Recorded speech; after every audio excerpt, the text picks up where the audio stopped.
Welcome back to my channel. ఈరోజు అరుణాచల్ గిరి ప్రదక్షిణ గురించి తెలుసుకుందాం. గిరి ప్రదక్షిణ దాదాపు 14 కిలోమీటర్స్ ఉంటుంది. శుచిగా అభ్యంగన స్నానం చేసి పరిశుభ్రమైన వస్త్రాలు నుదిటిన విభూతి ధరించి ప్రదక్షిణ మొదలు పెట్టాలి. గిరి ప్రదక్షిణ చేసేటప్పుడు పాదరక్షలు ధరించకూడదు. మనసును శివయ్య మీద లగ్నం చేసి నామం జపిస్తూ ప్రదక్షిణ ఎడం వైపు నుంచే మొదలు పెట్టాలి. ఆలయం ప్రదక్షిణ చేసేటప్పుడు గిరి ప్రదక్షిణ నడిచేటప్పుడు 3 నుంచి 4 గంటలు పడుతుంది.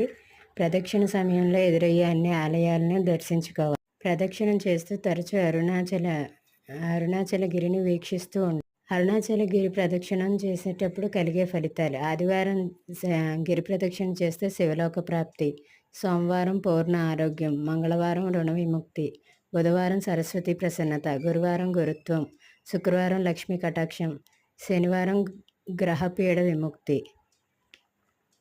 అరుణాచల శివాలయం దర్శనం మీకు నచ్చినట్టయితే మాది వీడియో నచ్చితే సబ్స్క్రైబ్ చేసుకోండి.